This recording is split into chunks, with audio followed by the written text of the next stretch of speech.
거니까 아멘 타이밍을 놓치지 마시기를 바랍니다. 네, 우리 같이 성경 봉독하겠습니다. 오늘 하나님 말씀은 출애굽기 12장 1절에서 14절의 말씀 먼저 보도록 하겠습니다. 출애굽기 12장 1절에서 14절. 마지막 14절의 말씀을 여러분들이 같이 읽어주시면 되겠습니다. 12장 1절에서 14절 읽겠습니다. 여호와께서 애굽 땅에서 모세와 아론에게 일러 말씀하시되 이 달을 너희에게 달의 시작 곧 해의 첫 달이 되게 하고 너희는 이스라엘 온 회중에게 말하여 이르되 이 달 열흘에 너희 각자가 어린 양을 취할지니 각 가족대로 그 식구를 위하여 어린 양을 취하되 그 어린 양에 대하여 식구가 너무 적으면 그 집의 이웃과 함께 사람 수를 따라서 하나를 취하며 각 사람이 먹을 수 있는 분량에 따라서 너희 어린 양을 계산할 것이며 너희 어린 양은 흠없고 1년 된 수컷으로 하되 양이나 염소 중에서 취하고 이날 열 나흔 날까지 간직하였다가 해질 때에 이스라엘 회중이 그 양을 잡고 그 피를 양을 먹을 집 좌우 문설주의 임방에 바르고 그 밤에 그 고기를 불에 구워 무교범과 쓴나물과 아울러 먹되 날 것으로나 물에 삶아서 먹지 말고 머리와 다리와 내장을 다 불에 구워 먹고 아침까지 남겨두지 말며 아침까지 남은 것은 곧 불사르라. 너희는 그것을 이렇게 먹을지니 허리에 띠를 띠고 발에 신을 신고 손에 지팡이를 잡고 급히 먹으라. 이것이 여호와의 유월절이니라. 내가 그 밤에 애굽 땅에 두루다니며 사람이나 짐승을 막론하고 애굽 땅에 있는 모든 처음 난 것을 다 치고 애굽의 모든 신을 내가 심판하리라. 나는 여호와라. 내가 애굽 땅을 칠 때에 그 피가 너희 사는 집에 있어서 너희를 위하여 표적이 될지라. 내가 피를 볼 때에 너희를 넘어가리니 재앙이 너희에게 내려 멸하지 아니하리라. 너희는 이 날을 기념하여 여호와의 절기를 삼아 영원한 규례로 대대로 지킬지니라. 아멘. 우리 말씀 하나 더 보겠습니다. 신약성경 마태복음 26장 마태복음 26장 1절에서 5절의 말씀입니다.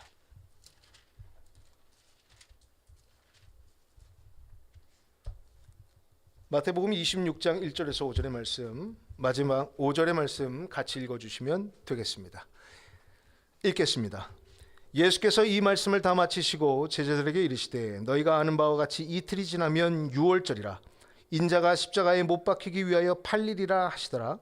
그때에 대제사장들과 백성의 장로들이 가야바라 하는 대제사장의 관정에 모여 예수를 흉계로 잡아 죽이려고 의논하되 말하기를 밀란이 날까 하노니 명절에는 하지 말자 하더라. 아멘. 할렐루야. 주일 예배에 오신 여러분 진심으로 환영하고 축복합니다. 오늘은 의미 있는 명절이란 제목의 말씀으로 함께 말씀의 의미를 나누고자 합니다. 민족 고유의 명절인 추석이 이제 하루 앞으로 다가왔습니다. 추석이 한자어로는 가을추, 저녁 석자를 사용합니다. 그래서 가을의 가장 좋은 저녁, 가을의 한가운데에 있는 날, 가을의 가장 좋은 때를 의미하는 것이 바로 추석이에요. 참으로 좋은 날이 바로 이 추석인 것입니다. 이러한 좋은 의미에 맞게 추석에는 한 해 농사를 마무리하며 수확한 곡식과 과일을 보면서 우리 모두는 풍요와 감사를 기원합니다. 그리고 그 풍요로움 앞에서 조상의 은혜를 생각합니다. 또한 모든 가족들이 그들의 바빴던 일상들을 잠시 내려놓고 한자리에 모여서 서로 정을 나누는 그런 날이 바로 추석인 것입니다. 그래서 예전에는 명절만 되면 이 다 한복들을 챙겨 입고 선물 꾸러미를 한아름씩 안고 터미널로 향했습니다. 다들 설렘을 안고 먼 고향을 몇 시간씩 고생을 하며 간 것입니다. 그런데 이제 그런 추석의 풍경은 많이 사라진 것 같아요. 매년 추석을 똑같이 맞이하고는 있지만 그 추석을 보내고 있는 사람들의 의식과 생각들이 차츰 바뀌어간 것입니다. 여러 지표를 보면 명절의 의미가 갈수록 퇴색되어짐을 우리는 알 수 있습니다. 명절의 고향이 아닌 해외로 여행을 간다거나 그냥 집에서 쉬는 날쯤으로 여기는 사람들이 많아졌습니다. 또 설사 고향을 찾는다 해도 굉장히 형식적으로 찾아요. 그래서 명절에 관련된 기사들을 보면 눈살이 찌푸려집니다. 무슨 명절 증후군, 명절 스트레스, 명절 갈등 이런 것들이 검색돼요. 그러다 보니까 가족이나 친척들을 만나서 힘과 위로를 주는 것이 아니라 오히려 만나서 서로에게 상처를 주므로 안 만난 것보다 못한 그런 명절이 되어버리고 마는 것입니다. 여러분, 우리 그리스도인들은 절대로 명절을 이렇게 보내서는 안 됩니다. 명절도 여러분 신앙인답게 보내시기를 바랍니다. 꼭 믿는 자들이 모범이 되셔서 하나님과 가족 그리고 이웃에게 기쁨을 나누는 그런 명절로 만들어 가야 하는 것입니다. 과연 하나님께서 원하시는 명절의 모습은 무엇일까요? 오늘 본문의 말씀은 구약과 신약 두 본문으로 모두 유대인의 최대 절기인 유월절을 중심으로 기록하고 있습니다. 먼저 출애굽기 12장은 유월절의 유래를 다루며 그 의미와 규례에 대해서 말씀하시고요. 마태복음 26장은 긴 세월이 지나서 그 유월절을 앞두고 우리 예수님께서 고난을 준비하시는 장면을 기록하고 있습니다. 저는 이 두 본문의 말씀을 통해서 과연 무엇이 의미 있는 명절일까라고 하는 그 실마리를 찾아보려고 합니다. 성도 여러분, 부디 오늘 본문들의 말씀을 통해서 의미가 있는 추석 명절을 만들어 가시기를 주님의 이름으로 간절히 축원합니다. 첫 번째로 여러분, 명절은 온 가족이 다 함께 모이는 날임을 여러분 꼭 기억하시기를 바랍니다. 한번 따라하겠습니다. 명절에는 함께 모입시다. 아멘. 함께 모이는 날이 무슨 날이라고요? 명절이라는 거예요. 오늘 말씀 출애굽기 3장 3절 4절의 말씀 이렇게 나와 있어요. 3절 4절. 너희는 이스라엘 온 회중에게 말하여 이르라. 이달 열흘에 너희 각자가 어린 양을 취할지니 각 가족대로 그 식구를 위하여 어린 양을 취하되 그 어린 양에 대하여 식구가 너무 적으면 그 집의 이웃과 함께 사람 수를 따라서 하나를 취하며 각 사람이 먹을 수 있는 분량에 따라서 너희 어린 양을 계산할 것이며. 아멘. 여기 말씀을 보면 각 가족대로 그 식구를 위하여 어린 양을 취하되 라고 나와 있어요. 여러분, 여기서 말하는 가족이란 단순히 한 가정의 단위를 말하는 것이 아니라 식구를 형성하는 2대, 3대가 어울려 형성된 한 집안을 이야기하는 것입니다. 그러니까 이 말은 온 집안 식구들이 한자리에 모여서 하나님이 명령하신 유월절을 지키라는 거예요.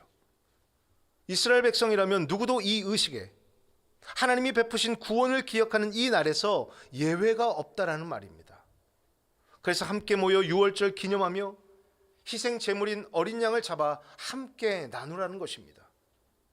여러분, 유월절은 애굽에서 430년간의 노예 생활에서 하나님의 은혜로 구원받았음을 기념하는 날입니다. 얼마나 뜻깊은 날입니까? 이스라엘 백성들이 그동안 애굽이란 나라의 온갖 압박과 서름에서 고통을 받으며 살아왔는데 하나님의 은혜로 벗어나게 된 것입니다. 자, 그렇다면 민족이라면 모두 동참해야죠. 누구도 예외가 없습니다. 그날만큼은 집안의 온 식구들 자자손손이 다 모여서 하나님 구원의 은혜를 노래해야 하는 것입니다. 이 유월절에 모인다는 개념이 얼마나 중요한지 오늘 말씀 4절에 보면 유월절을 위해 가정에서 어린 양을 잡았는데 그 모인 식구가 적으면 이웃과 함께 사람을 채워서 먹으라고 하고 있습니다. 즉 하나님께서는 유월절 어린 양을 잡을 때 식구대로 다 모이고 식구가 적으면 이웃과 동행하라고 그렇게 명령하고 계시는 것입니다. 여러분, 이것은 가족이란 운명 공동체이자 하나님 안에서 하나 된 신앙 공동체임을 자각하도록 하기 위함이었습니다. 다시 말하면 모든 가족들이 함께 모여 마음과 생각과 믿음을 연합하는 그런 날로 지키라는 것입니다. 이렇게 모이고 연합하라고 하시는 하나님의 뜻은 흩어졌던 가족들이 모여 하나님의 구원 역사를 함께 기념하고 자라나는 자녀들에게는 신앙을 전수하기 위함이었습니다. 여러분, 이것이 이스라엘의 문화가 되었고 이스라엘의 전통이 되었고 이스라엘의 명절이 되었습니다. 즉 신앙 안에서 모여 연합하는 것이 그들의 명절이었던 것입니다. 우리의 명절이 이러한 이스라엘에 함께 모여 연합함을 본받을 수 있기를 원합니다. 그것이야말로 의미 있는 명절을 만들어가는 첫걸음입니다. 비록 유월절과 추석의 의미는 다르지만 이 모이고 연합하는 신앙적 의미를 여러분 가정에서 적용해 보시기를 바랍니다. 그러려면 적어도 여러분 가족이 모이는 명절에 이탈하는 자는 되지 마십시오. 모이지 않으면 감사도 은혜도 나눌 수가 없습니다. 여러분 한 사람이 이탈함으로 가족의 분위기가 안 좋아져요. 오늘날 우리 사회는 모든 것이 간편해지고 미디어에 의존하며 갈수록 삭막해지는 시대에 살고 있습니다. 그러다 보니까 가족 간의 물리적 거리가 먼 것이 아니라 이 심리적 거리, 마음의 거리가 멀어요. 이게 문제예요. 내 부모고 내 형제고 내 자매인데 내 친인척들인데 남보다도 못한 사이로 지내고 있는 것입니다. 그러므로 여러분 먼저 모이는 데 힘쓰시기를 바랍니다. 그렇다고 명절의 의무감만으로 모여서는 안 됩니다. 주님의 사랑 안에서 가족 공동체를 연합하고 은혜를 나누어 줄 수 있는 그 중심에 성도가 있기를 원합니다. 에베소서 4장 3절의 말씀을 보면 평안에 매는 줄로 성령이 하나 되게 하신 것을 힘써 지키라 라고 했어요. 아니 언제 지킬 거예요 여러분? 이 말씀을 행동으로 보여줄 수 있는 계기가 명절입니다. 이 신앙인의 품격을 보여줄 수 있는 계기가 바로 명절인 거예요. 성령 안에서 가족 간의 하나됨을 위해 여러분 힘쓰시기를 바랍니다. 6월절의 은혜는 모일 때의 효력이 나타났습니다. 6월절이 유래가 된 애굽에서의 마지막 재앙 뭐였습니까? 처음 난 것의 죽음이었어요. 모든 처음 난 것은 장자에서부터 가축의 처음 난 것까지 죽게 되는 무서운 재앙이었습니다. 그러나 그 재앙 때 하나님의 명령을 그대로 실행한 이스라엘 백성들은 죽음을 넘었습니다. 죽음을 유월했습니다. 어떻게 했을 때? 모든 식구들이 집안에 다 한자리에 모여 문설주와 임방의 어린 양의 피를 바르고 집안에서 하나님의 구원을 노래하며 음식을 나누었을 때 죽음이 넘어갔습니다. 다시 말하면 하나님의 말씀을 실행할 때에 구원의 은혜가 그 집안에 임한 것입니다. 여러분 이렇듯 모인다는 것은 단순히 사람만 모이는 것이 아닙니다. 생각을 모으는 것이고 마음을 모으는 것이에요. 그리고 가족이 한 마음을 품는 것이에요. 그러할 때에 그 가정에 하나님의 역사가 나타나는 것입니다. 여러분 이번 추석 명절이 온 가족이 모이기에 힘쓰시고 연합되어지는 아름다운 공동체가 되시기를 바랍니다. 선한 마음으로 모이면 역사가 나타납니다. 창세기 33장에 보면 야복강에서 하나님과 씨름을 통해 은혜를 체험한 야곱이 형 에서와 상봉하는 장면이 나옵니다. 그들은 형제였지만 장자권 문제로 인해 큰 갈등 속에 헤어져 수십 년간 형제가 서로 없는 존재로 여기고 살았어요. 그러나 용기를 내어 마음으로 기도하고 마음으로 만남을 간절히 바라며 드디어 만나자 역사가 나타납니다. 서로 목을 안고 입 맞추고 울고 화해하는 그런 감격스러운 화해하는 가족으로 회복된 것입니다. 모일 때 갈등이 해결되고 모일 때 용서와 사랑이 생기게 됩니다.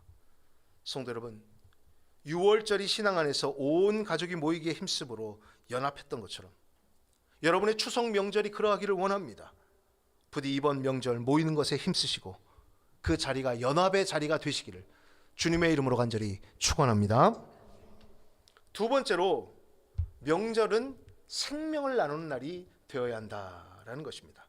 한번 큰 소리로 따라하겠습니다. 생명을 나누는 날. 아멘. 출애굽기 12장 13절의 말씀을 함께 읽어보도록 하겠습니다. 13절의 말씀입니다. 우리 같이 한번 큰 소리로 읽겠습니다. 시작. 내가 애굽 땅을 칠 때에 그 피가 너희가 사는 집에 있어서 너희를 위하여 표적이 될지라. 내가 피를 볼 때에 너희를 넘어가리니 재앙이 너희에게 내려 멸하지 아니하리라. 아멘. 여기 말씀을 보면 하나님께서는 어린 양을 잡아 그 피를 문설주와 임방에 바른 이스라엘에게는 재앙을 내리지 않겠다라고 약속해 주십니다. 이것이 표적이 되어 죽음의 사자가 하나님의 명령을 따른 자에게는 유월하게 되는 것입니다. 하나님의 약속의 피가 있는 집은 생명을 얻었습니다. 여러분 이렇듯 유월절은 죽음과 생명이 극명하게 나누는 그런 절기였습니다. 누군가에게는 생명을 잃는 죽음의 날이었고 누군가에게는 생명을 얻는 구원의 날이었던 것입니다. 여러분 무엇이 생과 사를 갈랐습니까? 어린 양의 피예요. 대속의 피. 대신 죽은 죽음을 암시하는 것으로 우리를 구원하신 예수 그리스도의 대속의 피를 예표하는 것입니다. 결국 이것은 하나님이 우리를 위해 예수님을 보내시어 대신 죽으셨음을 믿고 그 흘리신 피를 믿는 자만이 생명의 길로 갈 수 있음을 강력하게 시사하고 있습니다. 실제로 이 구약의 어린 양 희생을 통한 생명은 예수님의 십자가 희생으로 완성됩니다. 오늘 뒷부분의 본문인 마태복음 26장 2절에서는 이 절기인 유월절을 앞두고 예수님께서 자신의 죽음을 이렇게 예고하십니다. 너희가 아는 바와 같이 이틀이 지나면 유월절이라 인자가 십자가에 못 박히기 위하여 팔리리라 하시더라. 아멘. 이 유월절 상징으로 지켜졌던 이 절기를 자신의 몸으로 완성하시겠다 말씀하신 것입니다. 저는 이러한 유월절의 의미, 생명의 의미, 우리의 명절 또한 생명을 나누는 그러한 절기가 되기를 소망합니다. 여러분, 여기서 생명을 나눈다는 것은 진짜 여러분의 목숨을 나누는 것이 아니라 예수님의 희생적 사랑과 가치를 여러분 믿지 않는 가족들에게 나누어 주라는 것입니다. 마치 예수님께서 당신의 죽음으로 온 인류에게 영원한 생명을 주신 것처럼 여러분의 사랑으로, 여러분의 나눔으로, 여러분의 희생으로 가족 모두에게 생명력을 불어넣을 수 있기를 바랍니다. 요즘 얼마나 가정 안에 사랑이 사라졌습니까? 배려가 사라지고 용서가 사라졌습니다.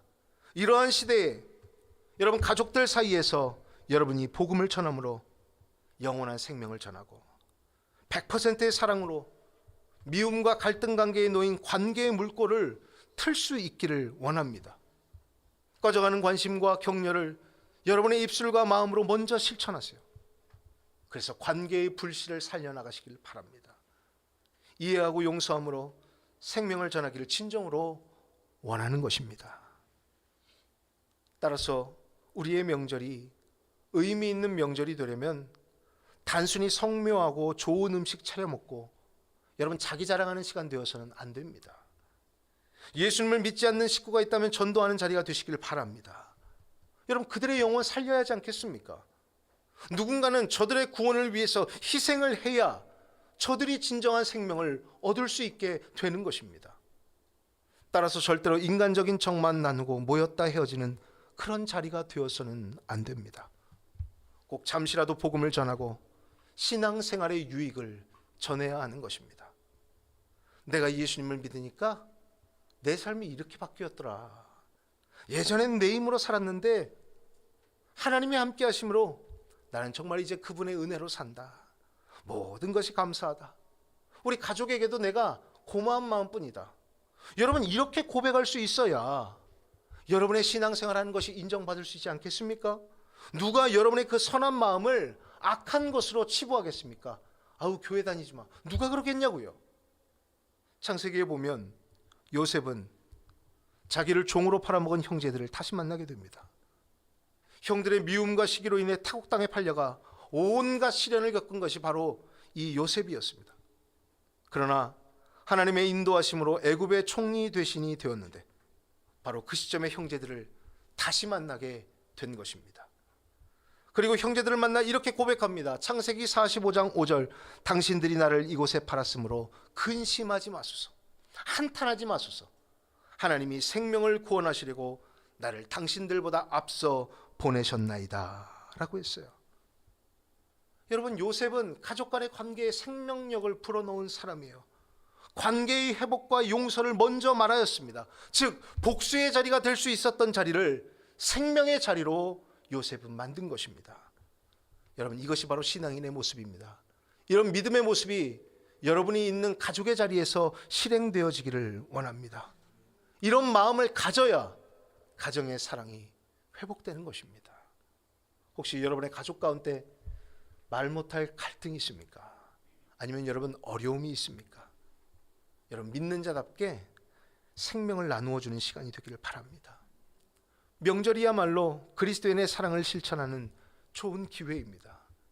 예수님께서 저와 여러분에게 생명을 주셨듯이 여러분도 명절에 사랑하는 식구들에게 생명력을 불어넣는 자가 되어야 하는 것입니다.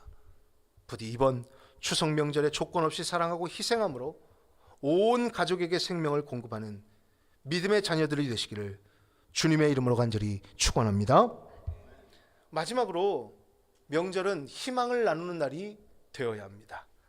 우리 한번 따라하겠습니다. 희망을 나눕시다.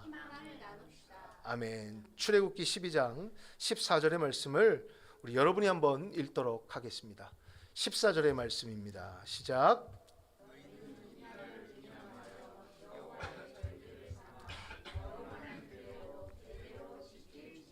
아멘.